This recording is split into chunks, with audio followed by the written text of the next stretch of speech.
So ಇಷ್ಟವರೆಗೆ ನಾವು A sexual ರಿಪ್ರೊಡಕ್ಷನನ್ನು ಕರೆಕ್ಟಾಗಿ ಅರ್ಥ ಮಾಡ್ಕೊಂಡ್ವಿ. ಸೊ ಇವಾಗ ನಾವು ಸೆಕ್ಷುವಲ್ ರಿಪ್ರೊಡಕ್ಷನ್ ಏನಂತ ನೋಡೋಣ. ಸೊ ಸೆಕ್ಷುವಲ್ ರಿಪ್ರೊಡಕ್ಷನ್ ಅಂದರೆ ಏನು? It's a type of reproduction in which both male and female should participate to produce offspring. So ಇದರಲ್ಲಿ ಏನಾಗುತ್ತೆ, ಮೇಲ್ ಮತ್ತು ಫೀಮೇಲ್ ಎರಡರದ್ದು ಗೇಮೆಟ್ಸು ಫ್ಯೂಸ್ ಆಗಿ ಆಫ್ ಸ್ಪ್ರಿಂಗ್ ಪ್ರೊಡ್ಯೂಸ್ ಆಗುತ್ತೆ. ಪುನಃ ಹೇಳ್ತಿದ್ದೀನಿ, ಗೇಮೆಟ್ಸ್ ನಾನು ಸ್ಟಾರ್ಟಿಂಗಲ್ಲೇ ಹೇಳಿದ್ದೀನಿ ಏನು, ಇಟ್ಸ್ ಅ ರೀಪ್ರೊಡಕ್ಟ್ರಿ ಸೆಲ್ಸ್ ಅಂತ. So both male and female ಇದ್ದು ರೀಪ್ರೊಡಕ್ಟ್ರಿ ಸೆಲ್ಸ್ ಫ್ಯೂಷನ್ ಆಗಿ ಆಫ್ ಸ್ಪ್ರಿಂಗ್ ಪ್ರೊಡ್ಯೂಸ್ ಆಗೋದು ಸೆಕ್ಷುವಲ್ ರಿಪ್ರೊಡಕ್ಷನ್. ಸೊ ನಮಗೆ ಒಂದು ಕ್ವಶನ್ ಬರುತ್ತೆ, ಸೆಕ್ಷುವಲ್ ರಿಪ್ರೊಡಕ್ಷನ್ ಯಾಕೆ ಅಂತ. ಎ ಸೆಕ್ಷುವಲ್ ರಿಪ್ರೊಡಕ್ಷನ್ ಆವಾಗಲೇ ನಾವು ಕಲ್ದಿದ್ವಿ, ಹಾಗಾದರೆ ಸೆಕ್ಷುವಲ್ ರಿಪ್ರೊಡಕ್ಷನ್ ಯಾಕೆ? ಸೊ ಇದ್ರದ್ದು ಮೇನ್ ಆನ್ಸರ್ ವೇರಿಯೇಷನ್ಸ್. ಸೊ ನಮಗೆ ಗೊತ್ತು ವೇರಿಯೇಷನ್ ಎಷ್ಟು ಇಂಪಾರ್ಟೆಂಟ್ ಅಂತ. ಇಂಡಿವಿಜುವಲ್ಗೆ ಹೆಲ್ಪ್ ಆಗದೇನೂ ಇರ್ಬೋದು, but for generation of species it is very important. But ಇದು ವೇರಿಯೇಷನ್ಸ್ ಎಲ್ಲಿಂದ ಬರುತ್ತಂತ ಹೇಳಿದ್ದೆ, during D N A copying mechanism. So ಇದು D N A copying mechanism usually ಆ್ಯಕ್ಯುರೇಟೇ ಆಗಿರುತ್ತೆ.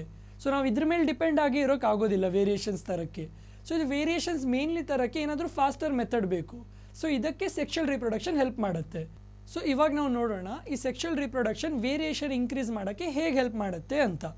ಸೊ ನಾನು ಆವಾಗಲೇ ಹೇಳಿದ್ದೆ, ಸೆಕ್ಷುವಲ್ ರಿಪ್ರೊಡಕ್ಷನ್ ಅಂದರೆ ಮೇಲ್ ಮತ್ತು ಫೀಮೇಲ್ ಗೆಮಿಟ್ಸ್ ಫ್ಯೂಸ್ ಆಗಿ ಆಫ್ ಸ್ಪ್ರಿಂಗ್ ಪ್ರೊಡ್ಯೂಸ್ ಮಾಡುತ್ತೆ. ಸೊ ಇದು ಮೇಲ್ ಮತ್ತು ಫೀಮೇಲ್ ಗೆಮಿಟ್ಸ್ ಏನಿರುತ್ತಲ್ವ ಅವ್ರದ್ರಲ್ಲಿ ಅಕ್ಯುಮಿಲೇಟೆಡ್ ವೇರಿಯೇಷನ್ಸ್ ಇರುತ್ತೆ. ಇದರ ಅರ್ಥ ಏನಂದರೆ, ಇವಾಗ ಇಲ್ಲೊಂದು ಮೇಲ್ ಗೆಮಿಟ್ ಇದ್ದರೆ ಅವ್ರದ್ದು ಪೇರೆಂಟಲ್ಲಿ ಏನು ವೇರಿಯೇಷನ್ಸ್ ಇತ್ತಲ್ವ ಅದೆಲ್ಲ ಇವ್ರಲ್ಲಿ ಅಕ್ಯುಮಿಲೇಟ್ ಆಗುತ್ತೆ, ಅವರಿಗೆ ಅವ್ರ ಪೇರೆಂಟಲ್ಲಿ ಅಕ್ಯುಮಿಲೇಟ್ ಆಗಿರುತ್ತೆ.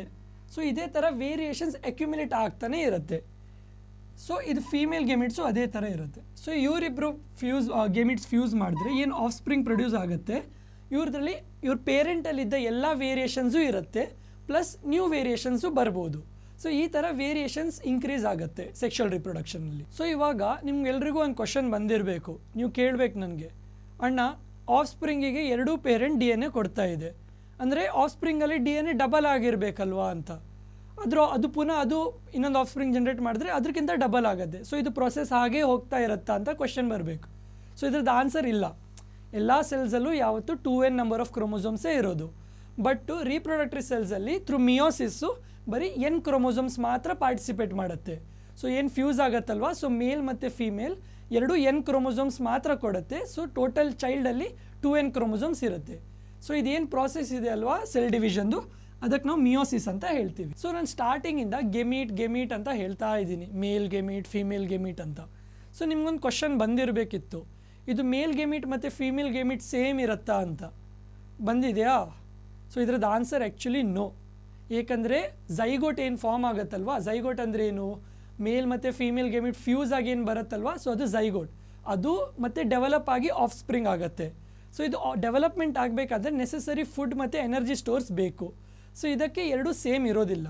ಸಿಂಪಲ್ ಆರ್ಗ್ಯಾನಿಸಮ್ಸಲ್ಲಿ ಯೂಶ್ವಲಿ ಸೇಮ್ ಇರುತ್ತೆ, but complex organism like humans, ಆ್ಯನಿಮಲ್ಸ್ಗೆ ಜಾಸ್ತಿ ಎನರ್ಜಿ ಮತ್ತು ಫುಡ್ ಸ್ಟೋರ್ ಬೇಕಲ್ವಾ. ಸೊ ಇದಕ್ಕೆ ಮೇನ್ ಎನರ್ಜಿ ಮತ್ತು ಫುಡ್ ಸ್ಟೋರ್ಗೆ ರೆಸ್ಪಾನ್ಸಿಬಲ್ ಆಗಿರೋದು ಫೀಮೇಲ್ ಗೆಮಿಟ್. ಅದೇ ಇದು ನಾನ್ ಮೊಟೈಲ್ ಇರುತ್ತೆ, ಅದಕ್ಕೆ male gamete is responsible for motility. Motility ಅಂದರೆ ಏನು, ಮೂವ್ ಆಗೋಕ್ಕೆ. So male ಗೆಮಿಟ್ is responsible for motile and female gamete is responsible for energy and food store. So ನಮ್ಗೆ ಏನು ಅರ್ಥ ಆಯಿತು, complex organism, male and female gametes are different in nature. Okay, so ಇಷ್ಟೆಲ್ಲ discussion ಆದಮೇಲೆ ನಮಗೆ sexual reproduction ಯಾಕೆ ಬೇಕಂತ ಅರ್ಥ ಆಗಿದೆ. ಎ ಸೆಕ್ಷುವಲ್ ರಿಪ್ರೊಡಕ್ಷನ್ ಇದ್ದರೂ ಕೂಡ ಸೆಕ್ಷುವಲ್ ರಿಪ್ರೊಡಕ್ಷನ್ ಯಾಕೆ ಬೇಕು, ಅದರದ್ದು ಇಂಪಾರ್ಟೆನ್ಸ್ ಏನಂತ ಅರ್ಥ ಮಾಡ್ಕೊಂಡಿದ್ದೀವಿ. ಸೊ ಇವಾಗ sexual reproduction in flowering plants ನೋಡ್ಕೊಳ್ಳೋಣ. ಸೊ ನಾನು ಆವಾಗಲೇ ಹೇಳ್ತಿದ್ದೆ ಅಲ್ವಾ, ಸೆಕ್ಷುವಲ್ ರಿಪ್ರೊಡಕ್ಷನ್ ಅಂದರೆ fusion of male and female gametes ಅಂತ. ಸೊ ಈ ಗೆಮಿಟ್ಸ್ ಎಲ್ಲಿರುತ್ತೆ, ರೀಪ್ರೊಡಕ್ಟರಿ ಆರ್ಗನ್ಸ್.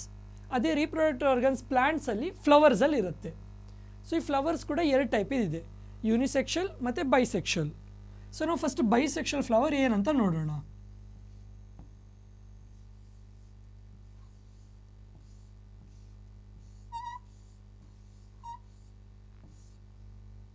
ಸೊ ಬೈಸೆಕ್ಷುವಲ್ ಫ್ಲವರ್ ಅಂದರೆ both male and female reproductive organs, ಅಂದರೆ ಮೇಲ್ ಮತ್ತು ಫೀಮೇಲ್ ರೀಪ್ರೊಡಕ್ಟಿವ್ ಆರ್ಗನ್ಸ್ ಎರಡೂ ಇದೆ ಅಲ್ವಾ, ಒಂದೇ ಫ್ಲವರಲ್ಲಿ ಇದೆ ಅಂತ. ಸೊ ಇದರಲ್ಲಿ ಎರಡು ಇದೆ ಮೇನ್ಲಿ, ಒಂದು ಪಿಸ್ಟೆಲ್, ಇನ್ನೊಂದು ಸ್ಟೇಮೆನ್. ಸೊ ಫಸ್ಟ್ ಪಿಸ್ಟೆಲ್ ನೋಡೋಣ, ಇದು ಫೀಮೇಲ್ ಪಾರ್ಟ್. ಸೊ ಪಿಸ್ಟೆಲಲ್ಲಿ ಪುನಃ 3 ಪಾರ್ಟ್ ಇದೆ, ಸ್ಟಿಗ್ಮಾ, ಸ್ಟೈಲ್ ಮತ್ತು ಓವರಿ. ಅದೇ ಮೇಲಲ್ಲಿ ನಾವು ಸ್ಟೇಮೆನ್ ಅಂತ ಹೇಳ್ತೀವಿ. ಸೊ ಇದರಲ್ಲಿ ಆಂಥರ್ ಮತ್ತು ಫಿಲಮೆಂಟ್ ಇದೆ. ಸೊ ಇದು ಎರಡೂ ಕೂಡ ಒಂದೇ ಫ್ಲವರಲ್ಲಿದ್ದರೆ ಇದು ಬೈಸೆಕ್ಷುವಲ್ ಫ್ಲವರ್. ಯೂನಿಸೆಕ್ಷುವಲ್ ಅಂದರೆ ಏನು? ಅದರದ್ದೇ ಆಪೋಸಿಟ್. ಅಂದರೆ ಯಾವುದಾದ್ರೂ ಒಂದು ಫ್ಲವರಲ್ಲಿ ಒಂದೇ ಫೀಮೇಲ್ ಪಾರ್ಟ್ ಇರುತ್ತೆ ಅಥವಾ ಮೇಲ್ ಪಾರ್ಟ್ ಇರುತ್ತೆ. ಸೊ ಇದನ್ನು ನಾವು ಯೂನಿಸೆಕ್ಷುವಲ್ ಫ್ಲವರ್ ಅಂತ ಹೇಳ್ತೀವಿ.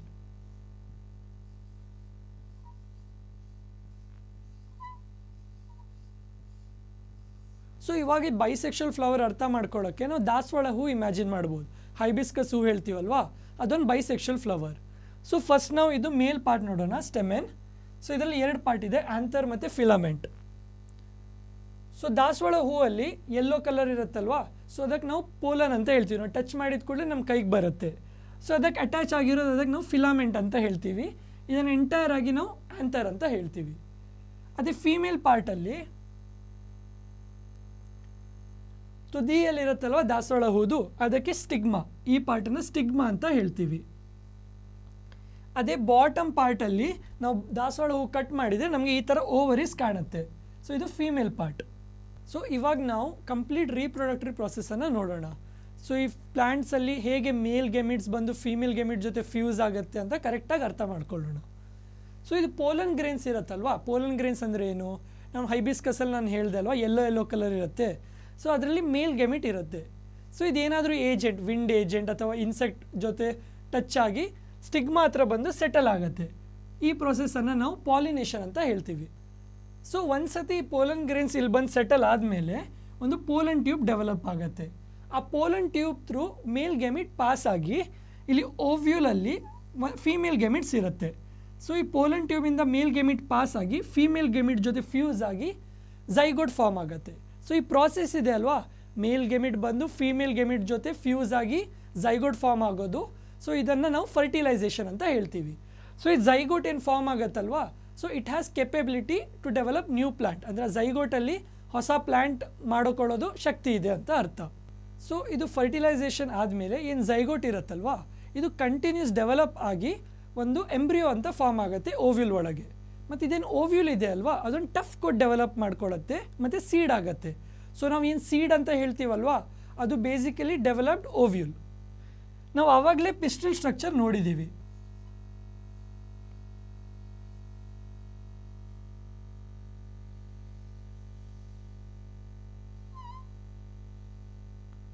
ಸೊ ಪಿಸ್ಟಿಲಲ್ಲಿ ಈ ಪಾರ್ಟ್ ಓವ್ಯೂಲು, ಅದು ಸೀಡ್ ಆಗಿ ಡೆವಲಪ್ ಆಗುತ್ತೆ. ಮತ್ತು ಈ ಪಾರ್ಟ್ ಇದಲ್ವಾ ಓವರೀಸ್, ಇದು ಸ್ವೆಲ್ ಆಗಕ್ಕೆ ಸ್ಟಾರ್ಟ್ ಆಗುತ್ತೆ. ಸ್ವೆಲ್ ಆಗಿ ಡೆವಲಪ್ ಆಗಿ ಫ್ರೂಟ್ ಆಗುತ್ತೆ. ಸೊ ನಾವು ಏನು ಫ್ರೂಟ್ ಅಂತ ಹೇಳ್ತೀವಲ್ವಾ, ಅದು ಬೇಸಿಕಲಿ ಡೆವಲಪ್ಡ್ ಓವರೀಸ್. ಆವಾಗ ಒಂದು ಕ್ವಶನ್ ಬರುತ್ತೆ, ಪೆಟಲ್ಸ್ ಸೆಪಲ್ಸ್ ಅದಕ್ಕೆ ಏನಾಗುತ್ತೆ ಅಂತ. ಸೊ ಬೇಸಿಕಲಿ ಅದು ಡ್ರೈ ಆಗಿ ಬಿದ್ದುಬಿಡುತ್ತೆ. ಇವಾಗ ನಮ್ಮ ಹತ್ರ ಫ್ರೂಟ್ ಇರುತ್ತೆ ವಿಚ್ ಕಂಟೈನ್ಸ್ ಸೀಡ್. ಸೊ ಆ seed has capability to develop into a new plant. ಅಂದರೆ ಆ ಸೀಡಲ್ಲಿ ಹೊಸ ಪ್ಲ್ಯಾಂಟ್ ಆಗೋದು ಶಕ್ತಿ ಇದೆ ಅಂತ. ಆ ಸೀಡನ್ನು ನಾವು ಅಪ್ರೋಪ್ರಿಯೇಟ್ ರೈಟ್ ಕಂಡೀಷನ್ಸಲ್ಲಿ ಅದು ನಾವು ಸೋ ಮಾಡಿದಾಗ ಹೊಸ ಪ್ಲ್ಯಾಂಟ್ ಡೆವಲಪ್ ಆಗುತ್ತೆ. ಆ ಪ್ರಾಸೆಸನ್ನು ನಾವು ಜರ್ಮಿನೇಷನ್ ಅಂತ ಹೇಳ್ತೀವಿ. ಸೊ ಇವಾಗ ನಾವು ಸೀಡಿನ ಸ್ಟ್ರಕ್ಚರ್ ನೋಡೋಣ. ಸೊ ಸೀಡಲ್ಲಿ ಈ ಥರ ಮಧ್ಯದಲ್ಲಿ ಈ ಥರ ಸ್ಟ್ರಕ್ಚರ್ ಇರುತ್ತೆ. ಸೊ ಈ ಪಾರ್ಟನ್ನು ನಾವು ಪ್ಲಿಮ್ಯೂಲ್ ಅಂತ ಹೇಳ್ತೀವಿ. ಸೊ ನಾವು ಯಾವಾಗ ಸೋ ಮಾಡ್ತೀವಲ್ವ ಸೀಡು, ಸೊ ಈ ಪ್ಲಿಮ್ಯೂಲು ಶೂಟ್ ಆಗಿ ಡೆವಲಪ್ ಆಗುತ್ತೆ. ಮತ್ತು ಈ ಕೆಳಗಿನ ಪಾರ್ಟು ನಾವು ಇದನ್ನು ರ್ಯಾಡಿಕಲ್ ಅಂತ ಹೇಳ್ತೀವಿ, ಇದು ರೂಟ್ ಆಗಿ ಡೆವಲಪ್ ಆಗುತ್ತೆ. ಮತ್ತು ಇಲ್ಲಿ ಏನು ಎರಡು ಪಾರ್ಟ್ ಕಾಣಿಸ್ತಿದೆ ಅಲ್ವಾ ರೌಂಡ್ ಸ್ಟ್ರಕ್ಚರ್ಸು, ಇದನ್ನು ನಾವು ಕಾಟಿಲಿಡನ್ ಅಂತ ಹೇಳ್ತೀವಿ. ಬೇಸಿಕಲಿ ಡೆವಲಪ್ ಆಗಬೇಕಾದ್ರೆ ನಮಗೆ ಫುಡ್ ಸ್ಟೋರ್ ಬೇಕಲ್ವಾ, ಫುಡ್ ಮತ್ತು ಎನರ್ಜಿ ಸ್ಟೋರ್ ಬೇಕು. ಸೊ ಅದು ಇದು ಕಾಟಿಲಿಡನ್ ಪ್ರೊವೈಡ್ ಮಾಡುತ್ತೆ. ಸೊ ಈ ರೀತಿ ಪ್ಲ್ಯಾಂಟು ವಾಪಸ್ ಸೆಕ್ಷುವಲ್ ರಿಪ್ರೊಡಕ್ಷನ್ ಆಗಿ ಹೊಸ ಸೀಡ್ ಪ್ರೊಡ್ಯೂಸ್ ಆಗಿ ಅದು ಜರ್ಮಿನೇಟ್ ಆಗಿ ಹೊಸ ಪ್ಲ್ಯಾಂಟ್ ಆಗಿ ಡೆವಲಪ್ ಆಗುತ್ತೆ. ಸೊ ಅವಾಗ ನಾವು ಪಾಲಿನೇಷನ್ ಅಂತ ಕಲ್ತಿದ್ವಿ. ಸೊ ಪಾಲಿನೇಷನ್ ಅಂದರೆ ಏನು? ಪೋಲನ್ ಗ್ರೇನ್ಸ್ ಬಂದುಬಿಟ್ಟು ಸ್ಟಿಗ್ಮಾ ಮೇಲೆ ಸೆಟಲ್ ಆಗೋದಕ್ಕೆ ನಾವು ಪಾಲಿನೇಷನ್ ಅಂತ ಹೇಳ್ತೀವಿ. ಸೊ ಈ ಪಾಲಿನೇಷನ್ ಎರಡು ಟೈಪ್ ಇದೆ, ಒಂದು ಸೆಲ್ಫ್ ಪಾಲಿನೇಷನ್, ಇನ್ನೊಂದು ಕ್ರಾಸ್ ಪಾಲಿನೇಷನ್. ಸೊ ಸೆಲ್ಫ್ ಪಾಲಿನೇಷನಲ್ಲಿ ಒಂದು ಫ್ಲವರ್ ಇದು ಪೋಲನ್ ಗ್ರೇನ್ಸ್, ಅದೇ ಫ್ಲವರಲ್ಲಿ ಸ್ಟಿಗ್ಮಲ್ ಸೆಟಲ್ ಆದರೆ ನಾವು ಸೆಲ್ಫ್ ಪಾಲಿನೇಷನ್ ಅಂತ ಹೇಳ್ತೀವಿ. ಅದೇ ಕ್ರಾಸ್ ಪಾಲಿನೇಷನಲ್ಲಿ ಒಂದು ಫ್ಲವರ್ ಇದು ಪೋಲನ್ ಗ್ರೇನ್ಸ್, ಇನ್ನೊಂದು ಫ್ಲವರ್ ಇದು ಸ್ಟಿಗ್ಮಾ ಮೇಲೆ ಸೆಟಲ್ ಆದರೆ ನಾವು ಅದನ್ನು ಕ್ರಾಸ್ ಪಾಲಿನೇಷನ್ ಅಂತ ಹೇಳ್ತೀವಿ. ಈ ಪಾಲಿನೇಷನ್ ಹೇಗಾಗತ್ತೆ? ಮೇಯ್ನ್ಲಿ ಏಜೆಂಟ್ಸ್ ಇರುತ್ತೆ, ನ್ಯಾಚುರಲ್ ಏಜೆಂಟ್ಸ್ ಏನು ವಿಂಡು, ಏರ್ ಅಥವಾ ಇನ್ಸೆಕ್ಟ್ಸ್ ಇರುತ್ತಲ್ವ, ಅವ್ರ ಥ್ರೂ ಪಾಲಿನೇಷನ್ ಅಚೀವ್ ಆಗುತ್ತೆ. ಇದರಲ್ಲಿ ನಾವು ಒಂದು ನೋಟಿಸ್ ನೋಡ್ಬೋದು ಏನಂದರೆ, ಯೂನಿಸೆಕ್ಷುವಲ್ ಫ್ಲವರ್ ಇರುತ್ತಲ್ವ ಅದರಲ್ಲಿ ಬರೀ ಕ್ರಾಸ್ ಪಾಲಿನೇಷನ್ ಮಾತ್ರ ಸಾಧ್ಯ.